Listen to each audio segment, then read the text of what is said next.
We always knew that this part of the trip would be a long drive back across Newfoundland. What we didn't know was just how many great discoveries were waiting for us along the TransCanada Highway.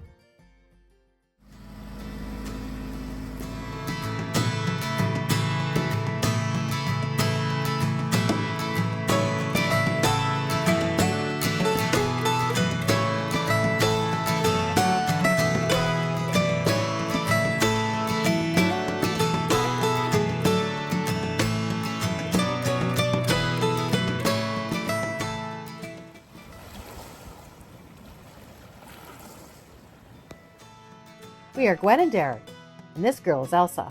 Join us as we discover the windswept and wild province of Newfoundland while traveling in our campervan, Vanessa.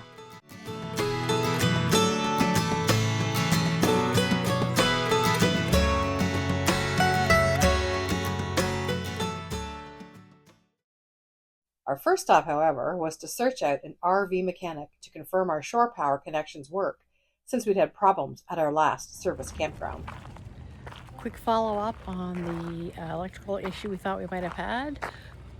We stopped here at a place called Competitive Edge to talk to Colin. We stopped at another RV place first. They weren't able to see it because they were booked right out.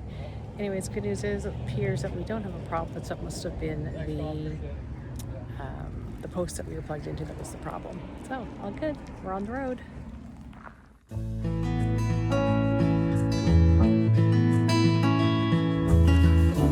Come walk with me as we explore Cobb's Pond Trail here in Gander.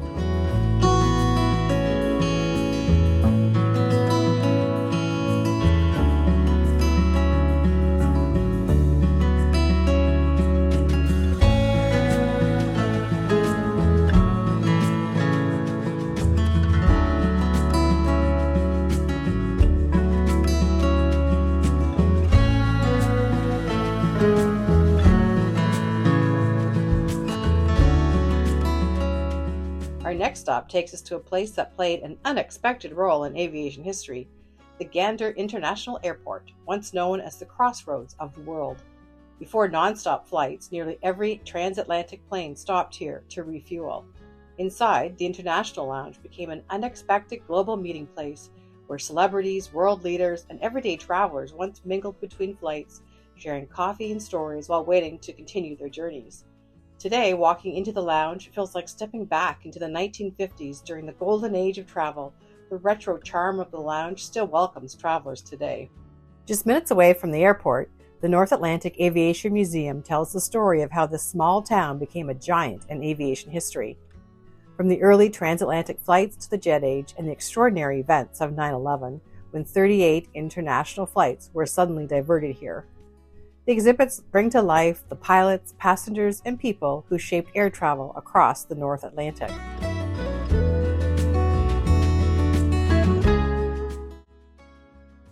The museum is also a harvest host, so we spend the night beside a Cansos water bomber, a legendary aircraft known for its firefighting and search and rescue missions.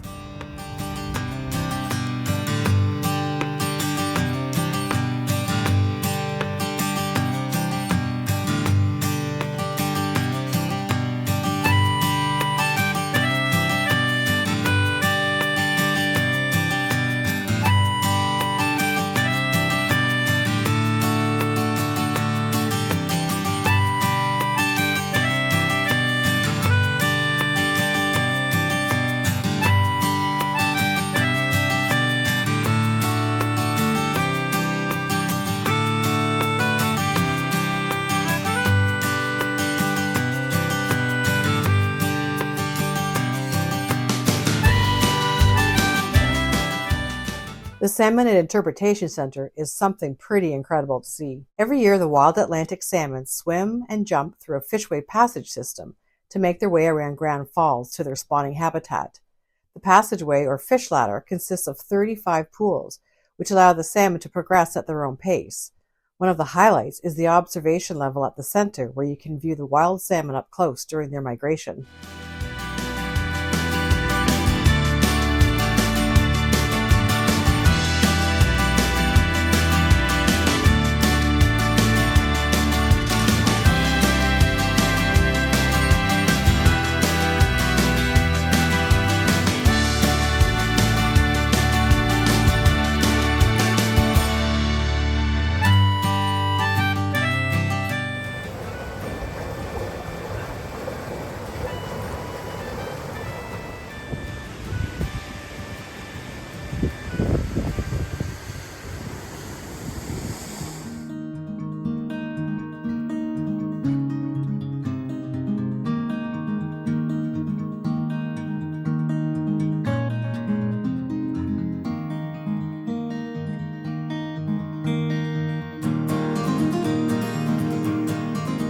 We left Grand Falls, Windsor this morning, and we are headed west along the TransCanada Highway toward Gros National Park. The strip along the TransCanada Highway between where 410 joins it to about now, which is we're just rounding the top of Sandy Lake, is very desolate. A lot of trees, a lot of rock. The shoulders are quite narrow, and there's really no place to pull over. So if you need a pit stop, make sure you do it before the 410, or you're going to have to wait a little ways till you get down to Sandy Lake. We are about an hour outside of Gros, so we should be there shortly. Not really shortly. I'll have to edit that out.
Halfway into the Tablelands is on an old roadbed. The roadbed went to Trout Creek. You see behind me what's left of the roadbed.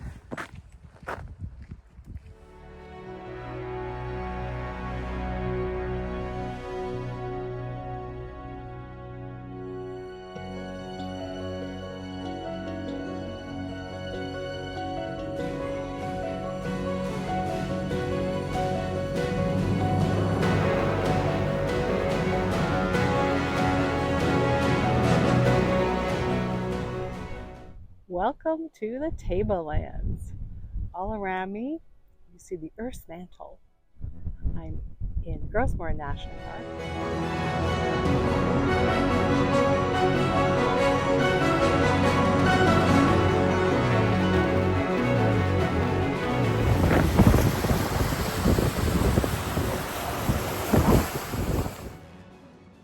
The Tablelands feel like you've landed on another planet.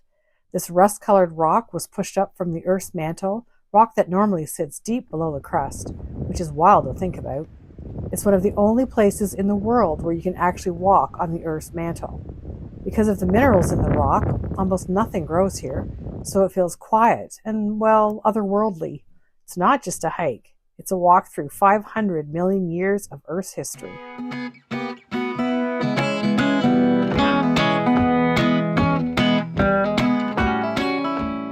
Crossing the province along the TransCanada Highway, it would be easy to think of it as just a long drive west. But this stretch tells so many stories, from Gander's remarkable aviation history to the impressive fishway that help Atlantic salmon continue their journey upstream. And then arriving here in Woody Point with the Tablelands rising up in the distance, it all feels connected. History, nature, and the road that ties it all together.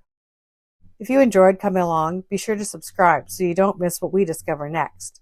And let me know in the comments what surprised you most about this part of the island. We'll see you in the next one.